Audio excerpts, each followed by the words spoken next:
Chapitre 6. L'ombre de chevalerie. Il existe deux traditions concernant la coutume de donner aux enfants royaux des noms évocateurs de vertu ou de talent. La plus courante veut que par quelques principes, ces noms exercent une contrainte que, lorsqu'un tel nom est attaché à un enfant qui sera plus tard formé à l'art, le ditar agrège le nom à l'enfant qui ne peut plus, à mesure qu'il grandit, que tendre à pratiquer la vertu dont il a été baptisé. Les plus fervents adeptes de cette première tradition sont aussi les plus prompts à se découvrir devant un membre de la petite noblesse. Une tradition plus ancienne attribue l'usage de ces noms à un accident, du moins à l'origine. On dit que les rois preneurs et souverains, les deux premiers outriliens à régner sur ce qui devait devenir les six duchés, ne portaient pas du tout ces noms-là dans leur langue maternelle. Mais que, dans celle des duchés, ils ressemblaient beaucoup à ces mots. Ce serait ainsi que ces deux hommes auraient fini par être plus connus sous leur nom homophone que sous leur vrai nom. Mais pour la bonne marche de la royauté, il est préférable que le peuple reste persuadé qu'un enfant baptisé d'un nom noble aura une noble nature. Mon garçon! Je levai la tête. Parmi les 5 ou 6 autres garçons qui paraissaient devant le feu, pas un n'eut seulement le moindre tressaillement. Les filles ne réagirent pas davantage lorsque j'allais prendre ma place de l'autre côté de la table basse devant laquelle maître Gerpu était agenouillé. Il avait mis au point une technique d'inflexion qui permettait à tous de savoir quand mon garçon signifiait mon garçon et quand cela signifiait le bâtard. Je me coinçai les genoux sous la table, assis les fesses sur les talons, et donnai ma feuille de moelle d'arbre à Gerpu. Puis, tandis qu'il parcourait mes colonnes de lettres soigneusement tracées, je laissai mon attention s'égarer. L'hiver nous avait moissonnés et engrangés ici, dans la grande salle. Dehors, une tempête se déchaînait contre les murailles de la forteresse, et les vagues martelaient les falaises avec une violence telle que nous sentions de temps en temps le dallage frémir sous nos pieds. Le mauvais temps nous dépouillait des quelques heures de jour glauques que nous avait laissé l'hiver. J'avais l'impression que les ténèbres s'étendaient sur nous comme un brouillard, tant à l'extérieur qu'à l'intérieur.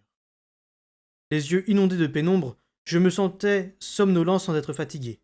Un bref instant, j'étendis mes sens et perçus la léthargie hivernale des chiens qui dormaient dans les coins, agités de tressaillements. Même là, je ne pus trouver ni pensée ni image qui éveillât mon intérêt. Le feu brûlait dans les 3 vastes cheminées, et différents groupes s'étaient rassemblés devant chacune. L'un d'eux s'activait à fabriquer des flèches au cas où le temps serait assez clair le lendemain pour autoriser une chasse. Je regrettais de ne pas en être, car la voix enjouée de Scherf montait et descendait au gré de l'histoire qu'elle racontait, souvent interrompue par les rires appréciateurs de ses auditeurs. Près de l'âtre du fond, des enfants chantaient en chœur de leur voix haut perchée. Je reconnus le chant du berger, une chanson pour apprendre à compter. Attentive, quelques mères battaient la mesure du bout du doigt du pied tout en faisant des frivolités de dentelle. Tandis que, de ses vieux doigts flétris posés sur sa harpe, Gerdon s'évertuait à maintenir les enfants dans le ton. À ma cheminée, les enfants assez grands pour savoir se tenir tranquilles apprenaient les lettres. Gerpu s'en occupait. Rien n'échappait à son regard bleu acéré. Tiens, me dit-il, tu as oublié de croiser les queues ici. Rappelle-toi, je t'ai montré comment faire. Justice, ouvre les yeux et remets-toi la plume. Si je te reprends à t'endormir, c'est toi qui iras chercher la prochaine bûche pour le feu. Charité, tu iras l'aider si tu continues à sourire comme ça. Bon, à part ça, il reporta soudain son attention sur mon travail. Ta calligraphie s'est nettement améliorée, en ce qui concerne non seulement les caractères ducaux, mais aussi les runes outriliennes. Évidemment, avec un aussi mauvais papier, on ne peut pas peindre des runes convenablement. Il est trop poreux, et il boit trop l'encre. De bonnes feuilles d'écorce battues, voilà ce qu'il faut pour les runes. Il effleura d'un doigt appréciateur le parchemin sur lequel il travaillait. Continue à travailler comme ça, et avant la fin de l'hiver, je te permettrai de faire une copie des remèdes de la reine florissante. Qu'en dis-tu? Je m'efforçai de sourire et de prendre l'air flatté. On ne confiait pas les travaux de copie aux élèves en général. Le bon papier était trop rare, et un coup de pinceau inconséquent pouvait gâcher toute une feuille. Les remèdes, je le savais, étaient une compilation de prophéties et d'études sur les propriétés des simples qui n'avaient rien de compliqué. Mais tout travail de copie était en soi un honneur. Gerpu me donna une nouvelle feuille de moelle d'arbre. Comme je me levais pour regagner ma place, il m'arrêta de la main. Mon garçon? Je m'immobilisai. Gerpu prit l'air gêné. Je ne sais pas à qui le demander à part toi. En temps normal, j'en parlerai à tes parents, mais... La phrase mourut miséricordieusement sur ses lèvres. Songeur, il se gratta la barbe de ses doigts tachés d'encre. L'hiver va bientôt finir, et je vais reprendre ma route. Sais-tu ce que je fais en été, mon garçon? Je me balade dans les siduchés, à recueillir des herbes, des baies et des racines pour mes encres, et à faire provision des papiers dont j'ai besoin. C'est une existence agréable d'arpenter librement les routes en été et de se faire inviter à la forteresse pour l'hiver. Le métier de scribe a beaucoup d'avantages. Il me regarda, pensif. Je lui rendis son regard en me demandant où il voulait en venir. Tous les 2 ou 3 ans, je prends un apprenti. Certains réussissent et s'engagent comme scribes pour les forteresses mineures. D'autres n'arrivent à rien, soit qu'ils n'aient pas la patience du détail, soit qu'ils n'aient pas la mémoire des encres. Je crois que tu as ces qualités. Que dirais-tu de devenir scribe? La question me prit complètement au dépourvu, et je restai le dévisager sans dire un mot. Ce n'était pas seulement le projet d'être scribe qui me laissait méduser. C'était l'idée même que Gerpu pût vouloir de moi comme apprenti, avoir envie de m'emmener avec lui et de m'enseigner les secrets de son métier. Plusieurs années s'étaient écoulées depuis que j'avais passé mon marché avec le vieux roi. À part Imbre, avec qui je partageais certaines nuits, et Molly et Kerry, qui m'accompagnaient lors de mes après-midi volés, je n'avais jamais imaginé que quelqu'un pût trouver plaisir à ma société, et encore moins voir en moi un apprenti potentiel. La proposition de Gerpu me laissait sans voix. Il dut percevoir mon trouble, car il m'adressa son fameux sourire, à la fois jeune et vieux, et toujours bienveillant. Allons, réfléchis-y, mon garçon. Scribe, c'est un bon métier. Et de toute manière, qu'as-tu d'autre comme perspective? Entre nous, je crois qu'un petit voyage loin de Castelcerre te ferait le plus grand bien. Loin de Castelcerre, répétai-je abasourdi. J'eus l'impression qu'on ouvrait un rideau. Je n'y avais jamais pensé. Soudain, les routes qui partaient de Castelcerre se mirent à briller dans ma tête, et les cartes assommantes que j'avais été obligé d'étudier se remplirent de lieux vivants où je pouvais me rendre. J'en restai confondu. Oui, répondis Gerpu à mes voix. Quitte Castelcerre. À mesure que tu grandiras, l'ombre de chevalerie se fera plus floue. Elle ne te protégera pas toujours. Mieux vaut que tu apprennes à devenir ton propre maître, avec ta vie à toi et un métier pour subvenir à tes besoins, avant que sa protection ne te fasse entièrement défaut. Mais tu n'es pas obligé de me donner tout de suite ta réponse. Réfléchis-y. Discute-en avec Burich. Peut-être. Là-dessus, il me donna ma feuille de moelle d'arbre et me renvoya à ma place. Je réfléchis en effet à ces paroles. Mais ce ne fut pas à Burich que je les rapportai. Aux heures obscures d'une nouvelle journée, Imbre et moi étions accroupis tête contre tête au-dessus des tessons rouges d'une cruche brisée par les soins de rôdeurs. Je ramassais les éclats, tandis qu'Imbre récupérait les minuscules graines noires qui s'étaient éparpillées au sol. Rôdeur, accroché tout en haut d'une tapisserie affaissée, couinait des excuses. Mais je percevais son amusement. Elles viennent de Calibar, ces graines. Ça en fait du chemin, espèce de petite descente de lit décharnée, gronda Imbre. Calibar, répétai-je en fouillant ma mémoire. À une journée de voyage après notre frontière avec bord du sable. C'est ça, mon garçon, marmonna Imbre. Vous y avez déjà été? Moi? Oh non! Ces graines en proviennent, mais j'ai dû les faire acheter à Roitelet. Il y a un grand marché là-bas, qui attire des marchands des Siduchés et aussi de pas mal de nos voisins. Ah oui, Roitelet! Vous y avez été? Imbre réfléchit. Une fois ou deux, quand j'étais plus jeune. Je me rappelle surtout le bruit et la chaleur. Les villes de l'intérieur sont comme ça. Il y fait trop sec et trop chaud. J'ai été content de retrouver Castelcerre. Connaissez-vous une ville que vous avez préférée à Castelcerre? Imbre se redressa prudemment, ses mains pâles pleines de minuscules graines noires. Pose-moi franchement ta question au lieu de tourner autour du pot. Je lui exposai donc la proposition de Gerpu, et aussi ma brutale prise de conscience que les cartes n'étaient pas que de jolis petits dessins en couleur. Qu'elles représentaient des lieux et des possibilités réelles, que je pouvais m'en aller ailleurs, devenir quelqu'un d'autre, me faire scribe ou... Non. Le ton d'Imbre était posé mais tranchant. Où que tu ailles, tu resteras le bâtard de chevalerie. Gerpu est plus perspicace que je ne le croyais, mais il ne comprend quand même pas. Il ne voit qu'une partie du tableau. Il a bien vu qu'ici, à la cour, tu seras toujours un bâtard, une espèce de paria. Mais ce qu'il ne perçoit pas, c'est qu'ici, bénéficiant des bontés de Subtil, poursuivant ton éducation sous ses yeux, tu n'es pas une menace pour le roi. Effectivement, tu es sous l'ombre de chevalerie ici. Effectivement, elle te protège. Mais en t'en allant de Castelcerre, loin de ne plus avoir besoin de cette protection, tu deviendrais un danger pour le roi subtil et un risque encore plus grand pour ses héritiers après sa mort. Ne va pas t'imaginer menant l'existence simple et sans entrave de scribe itinérant. Pour toi, ce serait plutôt la gorge tranchée dans ton lit, ou une flèche dans le cœur au détour d'une route. Un frisson glacé me parcourut. Mais pourquoi demandai-je à voix basse. Imbre soupira. Il versa les graines dans un plat et s'épousta légèrement les mains pour en faire tomber les dernières.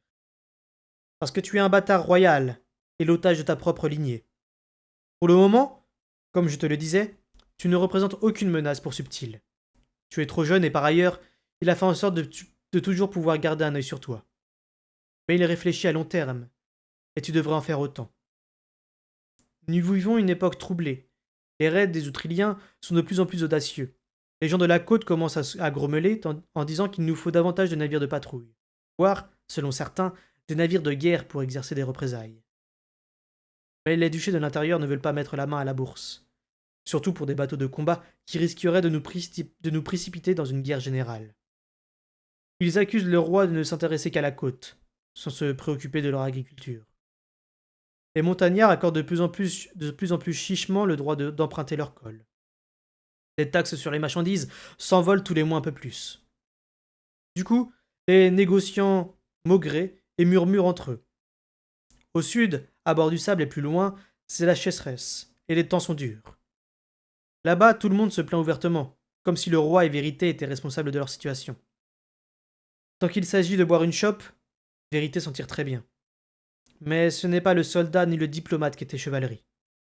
Il préfère chasser le daim d'hiver ou écouter un ménestrel au coin du feu, qu'arpenter les rues au cœur des frimas, par un temps glacial, rien que pour maintenir le contact avec les autres duchés. Tôt ou tard, si la situation ne s'améliore pas, les gens vont commencer à se dire après tout, un bâtard, il n'y a pas de quoi en faire tout un plat. C'est Chevalerie qui aurait dû monter sur le trône. Il mettrait bien vite de l'ordre dans tout ça. Il était peut-être un peu strict sur le protocole, mais au moins, avec lui, le travail était fait, il ne laissait pas les étrangers nous marcher sur les pieds. Alors, et alors Chevalerie pourrait encore devenir roi? En posant cette question, je sentis un curieux frémissement me parcourir. Instantanément, j'imaginais son retour triomphal à Castelserre. Notre rencontre. Enfin. Et... puis quoi? Imbre parut avoir déchiffré mon expression. Non, mon garçon. Il n'y a aucune chance. Même si le peuple tout entier le voulait, je doute qu'il aille à l'encontre du destin qu'il s'est forgé ou des désirs du roi. Mais cela n'irait pas sans mécontentement et sans murmures, qui pourraient déboucher sur des émeutes ou des échauffourées. Bref, sur un climat beaucoup trop dégradé pour laisser un bâtard courir en liberté. Il faudrait régler ton sort d'une façon ou d'une autre, en faisant de toi un cadavre ou l'instrument du roi. L'instrument du roi, je vois. Une sensation d'oppression m'envahit. Ma brève vision de ciel bleu au-dessus de routes ocre que je suivais, montée sur suie, cette vision disparut brutalement. À la place, je vis les molosses dans leurs chenilles, et les foucous encapuchonnés, enchaînés par des courroies aux poignets du roi qu'on ne libérait que pour accomplir sa volonté. Ce n'est pas obligatoirement affreux, fit Imbre, doucement. Nous nous fabriquons souvent nous-mêmes nos propres prisons, mais on peut aussi créer sa propre liberté. Je n'irai jamais nulle part, c'est ça? Malgré la nouveauté de l'idée, voyager me paraissait soudain extrêmement important. Je n'irai pas jusque-là. Imbre cherchait un couvercle pour le plat rempli de graines, et il se contenta finalement d'y mettre une assiette à l'envers. Tu te déplaceras beaucoup, discrètement, et lorsque les intérêts de la famille l'exigeront, ce n'est pas très différent de ce que fait un prince du sang. Crois-tu que Chevalerie avait le libre choix de ses destinations pour ses missions diplomatiques? Penses-tu que Vérité apprécie d'aller visiter des villes mises à sac par les Outriliens? D'écouter les habitants se plaindre que, si leur ville avait été mieux fortifiée ou mieux garnie en hommes, rien ne serait arrivé? Un vrai prince dispose d'une liberté limitée en ce qui concerne ses déplacements et ses activités. Chevalerie en a sans doute davantage aujourd'hui que jamais auparavant. Sauf qu'il ne peut plus revenir à Castelserre. Cette idée m'apparut un éclair et je me pétrifiai, les mains pleines d'éclats de poterie. Sauf qu'il ne peut plus revenir à Castelserre. Les visites d'un ancien roi servant créeraient des remous pour la population. Mieux vaut-il qu'il s'efface discrètement. Je jetai les tessons dans l'arbre. Au moins, il peut voyager, marmonnai-je. Moi, je ne peux même pas aller en ville. Ça te tient donc tant à cœur d'aller te promener dans un petit port aussi plein de crasse et de graisse que Bourg de Castellser? Il y a d'autres gens là-bas. J'hésitais. Imbre lui-même ignorait tout de mes amis de la ville. Je me jetai à l'eau. Il m'appelle le nouveau. Il ne pense pas. Tiens, le bâtard, chaque fois qu'il me voit. Je ne l'avais jamais exprimé si clairement, mais soudain, l'appel de la ville se fit très net en moi. Ah, fit Imbre. Il y eut un mouvement d'épaule qui évoquait un soupir, bien qu'il n'émît pas un bruit.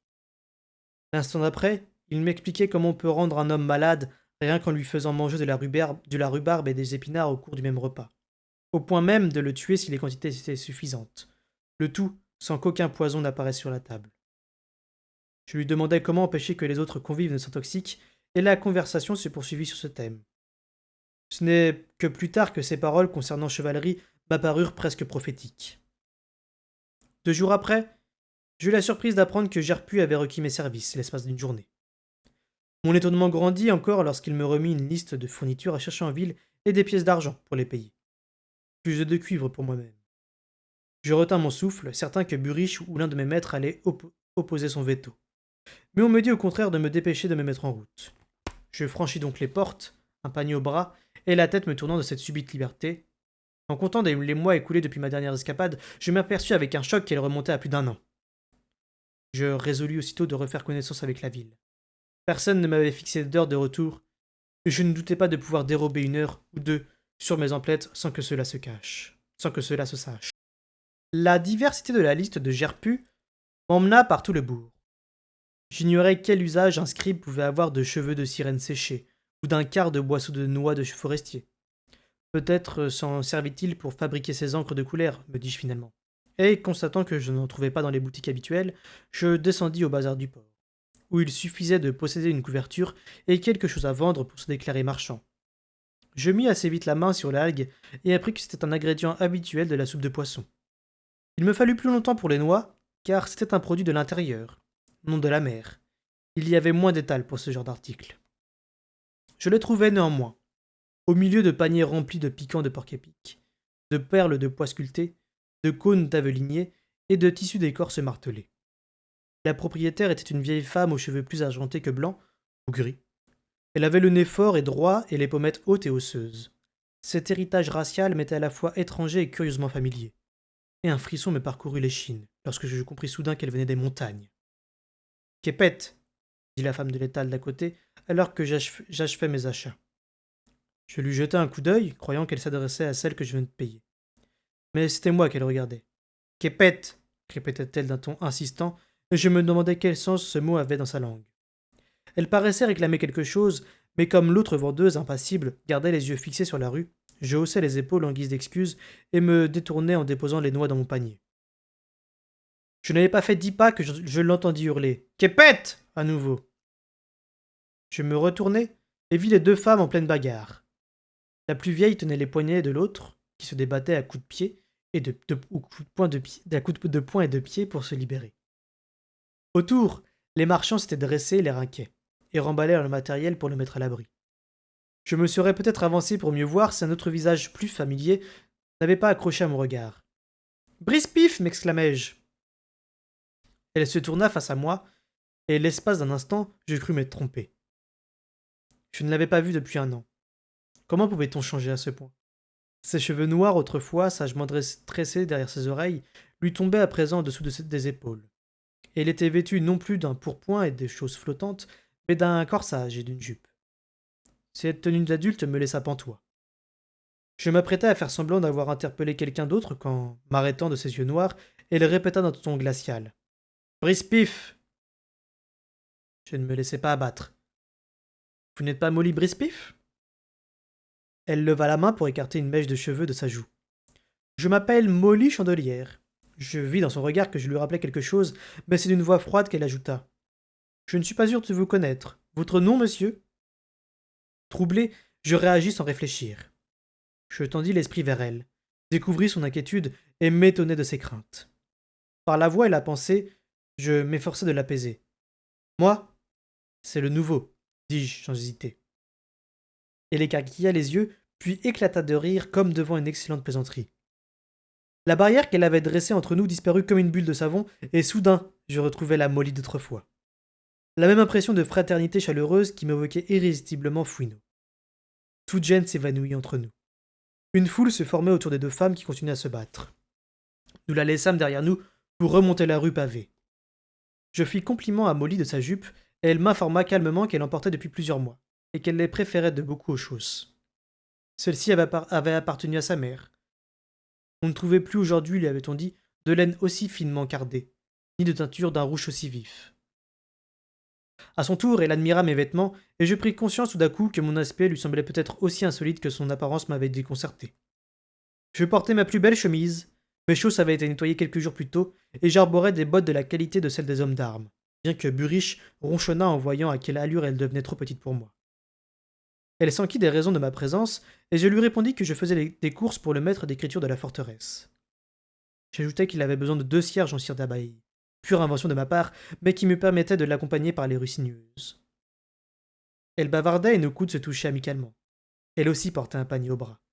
Il contenait plusieurs paquets et des bottes de plantes pour les bougies parfumées, m'expliqua-t-elle.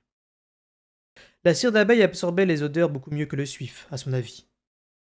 Elle fabriquait les meilleures bougies parfumées de Castelserre. Même les 2 autres chandeliers de la ville le reconnaissaient. Tiens, que je me mette mon nez là-dessus, c'était de la lavande. Adorable, non? C'était le préféré de sa mère, et le sien également. Ceci, c'était du doux béguin. Et ça, du baume d'abeille. Ça, c'était de la racine de vanneur. Il y avait plus agréable selon Molly, mais certains disaient qu'on en faisait de bonnes bougies pour guérir les maux de tête et la mélancolie de l'hiver. D'après Mavis Scoopfield, la mère de Molly avait créé, en mélangeant cette racine à d'autres plantes, une bougie merveilleuse, propre à calmer même un bébé coliqueux. Du coup, Molly avait décidé de retrouver par l'expérimentation les herbes nécessaires et de recréer la recette de sa mère. Devant cet étalage serein de son savoir et de ses talents, je brûlais de me distinguer à ses yeux. Je connais la racine de vanneur, lui dis-je. Elle sert aussi à fabriquer une pommade pour les douleurs dans les épaules et le dos. C'est de là qu'elle tire son nom. Mais si on en distille une teinture et qu'on la coupe de vin, son goût est indétectable, elle peut faire dormir un homme adulte 2 jours et une nuit, ou faire mourir un bébé dans son sommeil.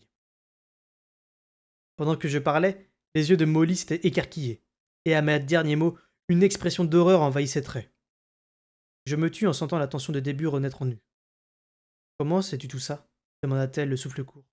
J'ai entendu une vieille sage-femme itinérante en discuter avec notre sage-femme du château, improvisai-je. Elle racontait l'histoire d'un blessé à qui on en avait donné pour l'aider à se reposer, mais son enfant en avait bu aussi. C'est une histoire très très triste. Le visage de ma compagne s'adoucit, et je sentis sa confiance me revenir. Je t'en parle doucement pour que tu fasses attention avec cette racine. N'en laisse pas traîner à portée d'un gosse. Merci, c'est promis. Tu t'intéresses aux plantes et aux racines? Je ne savais pas qu'un scribe s'occupait de ce genre de choses. Je compris subitement qu'elle me prenait pour l'assistant du scribe, et je ne vis aucune raison de la détromper. Ah! Gerpu se sert de beaucoup de produits pour ses colorants et ses encres. Certaines de ses copies sont toutes simples, mais d'autres sont plus décorées avec des oiseaux, des chats, des tortues et des poissons. Il m'a montré un herbier, une fois, dont les bords de chaque page étaient enluminés avec le feuillage et les fleurs de la plante représentées. Comme j'aimerais voir ça! S'exclama-t-elle d'un ton si sincère que je me mis aussitôt à imaginer diverses façons d'emprunter l'ouvrage pour quelques jours. Je pourrais peut-être t'en procurer un exemplaire à lire. Pas pour le garder, mais pour l'étudier 2 ou 3 jours, proposai-je hésitant. Elle éclata de rire, mais avec un soupçon d'amertume. Comme si je savais lire. Ah! Mais je suppose que tu as appris quelques lettres à faire les courses du scribe. Oui, quelques-unes, répondis-je. Et je fus surpris de la jalousie que je vis dans ses yeux lorsque je lui montra ma liste, en lui avouant être capable de lire les 7 mots inscrits dessus. Son attitude se fit soudain plus réservée. Elle ralentit le pas et je compris que nous approchions de la chandellerie. Son père l'abattait-il toujours? Je n'osais pas poser la question. Mais son visage n'en portait en tout cas nulle trace.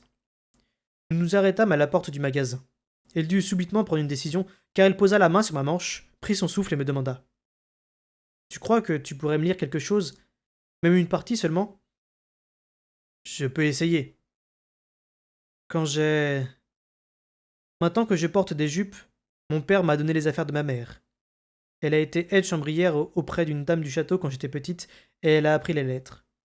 J'ai retrouvé des tablettes qu'elle a écrites, J'aimerais savoir ce qu'elle raconte. Je peux essayer, répétai-je. Mon père est à la boutique. Elle n'en dit pas davantage. Mais la façon dont sa conscience résonna contre la mienne me suffit. Il faut que je rapporte 2 sièges en cire d'abeilles au scribe Gerpu, lui rappelai-je. Je n'oserais pas rentrer au château sans eux. Ne montre pas trop que tu me connais, m'avertit-elle, puis elle poussa la porte. Je la suivis lentement comme si le hasard seul nous amenait ensemble au magasin. Mais ma prudence se révéla bien superflue. Son père dormait à poing fermé dans un fauteuil au coin du feu. Je fus bouleversé des changements que j'ai vus en lui. De maigre, il était devenu squelettique. La peau de son visage m'évoqua une pâte à tarte mal cuite, étendue sur un moule bosselé. Imbre n'avait pas perdu son temps avec moi. Je regardais les ongles et les lèvres de l'homme, et je sus, malgré la distance qui nous séparait, qu'il n'avait plus pour longtemps à vivre. S'il ne le battait plus Molly, c'était peut-être qu'il n'en avait plus la force. Elle me fit signe de ne pas faire de bruit. Elle disparut derrière les rideaux qui cachaient la partie habitée et me laissa seul à explorer la boutique. Sans être spacieuse, elle était agréable avec son plafond plus haut que dans la plupart des autres échoppes et bâtiments du bourg de Castelserre. C'était sans doute grâce à la diligence de Molly qu'elle demeurait propre et bien rangée. Les fragrances délicates et la douce lumière de son industrie emplissaient la pièce. Accrochées par leurs mèches communes, ces chandelles pendaient par paires à de longues chevilles plantées dans un support. À côté de moindre qualité de grosses bougies destinées à la marine, remplissaient une étagère. On trouvait même exposées 3 lampes en céramique pour les clients capables de s'offrir de tels articles. Je découvris qu'outre les chandelles, Molly vendait aussi du miel, produit naturel des ruches qu'elle entretenait derrière la boutique et qui lui fournissait la cire de ses denrées de luxe. Elle réapparut et, du doigt, me fit signe de venir la rejoindre. Elle déposa un portant de cierge et une pile de tablettes sur un établi. Puis elle se recula, les lèvres pincées, l'air de se demander si elle agissait sagement. Les tablettes avaient été préparées à l'ancienne, de simples plaquettes de bois taillées dans le sens du fil et poncées au sable. Les lettres avaient été soigneusement dessinées au pinceau, puis fixées à l'aide d'une couche de colophane jaune. Il y avait là 5 tablettes, excellemment calligraphiées. Quatre d'entre elles portaient des inscriptions d'une précision scrupuleuse de préparation à base de plantes pour des bougies curatives. Tout en les lisant à mi-voix, je voyais Molly faire des efforts pour les graver dans sa mémoire. À la 5e tablette, j'hésitais. Ce n'est pas une recette, dis-je. Eh bien, qu'est-ce que c'est alors demanda-t-elle dans un souffle. Je haussai les épaules et me mis à lire. Ce jour est née ma Molly Brindif, jolie comme une brassée de fleurs. Pour le travail de son accouchement, j'ai brûlé 2 cierges à la baie de laurier et 2 lumignons parfumés avec 2 poignées de petites violettes qui poussent près du moulin de Duel et une de sanguinaire coupée très fin. Puisse-t-elle faire de même lorsque son tour viendra de mettre un enfant au monde? Et ses couches seront aussi aisées que les miennes, et leurs fruits aussi parfaits. C'est ce que je crois. C'était tout. Quand j'eus fini de lire, le silence grandit et s'épanouit. Molly me prit la tablette et la tint à 2 mains devant son visage, comme si elle lisait dans les lettres quelque chose que je n'y avais pas vu. Je déplaçai mes pieds sous la table et le bruit lui rappela ma présence. Sans un mot, elle rassembla les plaquettes et les remporta. À son retour, elle se dirigea vivement vers le support à cheville et en décrocha 2 grands cierges en cire d'abeille, puis vers une étagère où elle choisit 2 grosses chandelles roses. Il ne me faut que... Chut! Tout ça est gratuit. Celles à la flair de 12 baies te procureront des rêves calmes. Je les aime beaucoup, et je crois qu'elles te plairont aussi. Elle parlait d'un ton amical tout en fourrant ses cadeaux dans mon panier, mais je sentis qu'elle souhaitait mon départ. Néanmoins, elle m'accompagna jusqu'à la porte et l'ouvrit doucement pour ne pas éveiller son père. Au revoir, le nouveau, dit-elle. Elle me fit un vrai sourire. Brindif. Je ne savais pas qu'elle m'appelait comme ça. Dans la rue, on m'appelait Brispif. Les plus vieux qui connaissaient mon vrai nom avaient dû trouver ça drôle. Et au bout d'un moment, ils ont sans doute oublié que c'était qu'un surnom. Enfin, peu importe. J'ai un nom maintenant. Celui que m'a donné ma mère. Il te va bien, la chaise, dans un brusque accès de galanterie. Puis, devant ce regard surpris, le rouge me monta aux joues, et je m'en allai rapidement. À mon grand étonnement, c'était déjà la fin de l'après-midi, presque le soir. Je me dépêchai de terminer mes courses, allant jusqu'à supplier un marchand à travers les volets fermés de sa boutique de me vendre une peau de belette. Il finit par m'ouvrir sa porte en me gréant qu'il aime manger son souper chaud.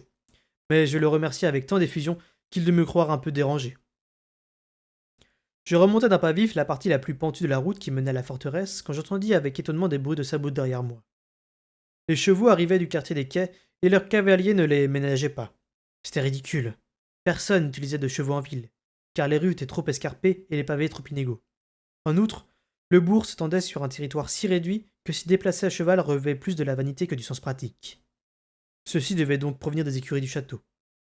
Je m'écartai du milieu de la route et attendis curieux de voir qui acceptait d'encourir la colère de Buriche à mener de chevaux si vite sur un pavage irrégulier, glissant et mal éclairé. Saisi, je reconnus Royal et Vérité. Monté sur les 2 chevaux noirs appareillés qui faisaient l'orgueil de Buriche, Vérité tenait un bâton empanaché tel qu'emportaient les messagers de la forteresse lorsqu'ils avaient à délivrer des nouvelles capitales. En m'apercevant sur le bord de la route, ils tirèrent les rênes si violemment que la monture de Royal dérapa de côté et faillit tomber à genoux. Buriche va faire une attaque si vous lui cassez les pattes, m'écriai-je, consterné en me précipitant vers lui. Royal poussa un cri et une demi-seconde plus tard, Vérité s'exclama d'une voix manqueuse mais troublante. Tu l'as pris pour un fantôme comme moi. Ouf, mon gars, tu nous as fichu une belle frousse à nous apparaître comme ça, sans rien dire. Et avec cette ressemblance. Hein, Royal? Vérité, tu es un imbécile. Tiens ta langue. Royal tira méchamment sur le mort de sa bête, puis effaça les plis de son pourpoint. Que fais-tu si tard sur cette route, bâtard? Qu'est-ce que tu manigances à sortir en douce du château à cette heure-ci? J'étais accoutumé au mépris de Royal. En revanche, ces avanies cinglantes étaient une nouveauté. D'habitude, il se contentait de m'éviter ou de s'écarter de moi comme d'un tas de fumier frais. Sous le coup de la surprise, je répondis précipitamment. Je remonte, messire. Je ne descends pas. Je fais des courses pour Gerpu. Et je levai mon panier. Naturellement, il ricana. Comme c'est vraisemblable. Je trouve la coïncidence un peu forcée, bâtard. Toujours ce ton mordant. Je dus avoir l'air à la fois ahuri et blessé, car Vérité grogna et me dit à sa manière abrupte. Ne t'occupe pas de lui. Ne t'occupe pas de lui, petit. Tu nous as un peu effrayés. Un bateau est arrivé du fleuve tout à l'heure et il arborait le pavillon qui annonce un message spécial. Quand Royal et moi sommes descendus le prendre, imagine-toi qu'il était de patience pour nous apprendre la mort de chevalerie. Par là-dessus, alors que nous remontons au château, qu'est-ce que nous voyons sur le bord de la route? Le portrait tout craché de chevalerie. Enfant qui nous regarde sans rien dire. Dans l'état d'esprit où nous étions, et... Tu es vraiment un crétin, Vérité, cracha Royal. Tu devrais le crier sur tous les toits pendant que tu y es, avant même que le roi ne soit au courant. Il ne va pas fourrer dans la tête que ce bâtard qu'il ressemble à chevalerie. Parce que je sais, elle est déjà farcie d'idées malsaines grâce à notre cher père. Allons, nous avons un message à délivrer. À nouveau, il releva brutalement la tête de son cheval, puis donna de l'éperon. Je le regardais s'en aller, et l'espace d'un instant, je jure que je n'eus d'autre idée que de me rendre aux écuries une fois rentré pour examiner la pauvre bête et les meurtrissures qu'elle devait porter à la bouche. Mais je ne sais pas pourquoi, je me tournai vers le prince Vérité et dis « Mon père est mort. » Il resta sans bouger sur sa monture. Plus grand et plus corpulent que Royal, il conservait pourtant toujours une meilleure assiette. C'était son côté soldat, j'imagine. Il me dévisagea un moment en silence, puis... Oui, dit-il. Mon frère est mort. Il m'accorda cet instant de parenté, mon oncle, et je crois que cela changea pour toujours ma vision de lui. Grimpe derrière moi, petit. Je te ramène au château, proposa-t-il. Non merci. S'il nous voit à 2 sur un cheval par une route pareille, Buriche va m'écorcher vif. Ça, c'est sûr, mon garçon. Acquiesça Vérité avec douceur. Puis, je suis navré de t'avoir appris la nouvelle comme ça. Je n'ai pas réfléchi. Mais je n'arrive pas à y croire moi-même. J'entreaperçus une douleur sincère sur son visage. Puis il s'en pencha pour parler à l'oreille de son cheval, qui bondit en avant. Je me retrouvai de nouveau seul sur la route. Le crachin se mit à tomber. Les dernières lueurs du jour s'éteignirent, mais je ne bougeais pas. Je levai les yeux vers la forteresse, masse noire sur le fond du ciel piquetée çà et là de petites lumières clignotantes. En un éclair, je me vis poser mon panier et m'enfuir, me sauver dans l'obscurité pour ne jamais revenir. Quelqu'un s'inquiéterait-il de moi?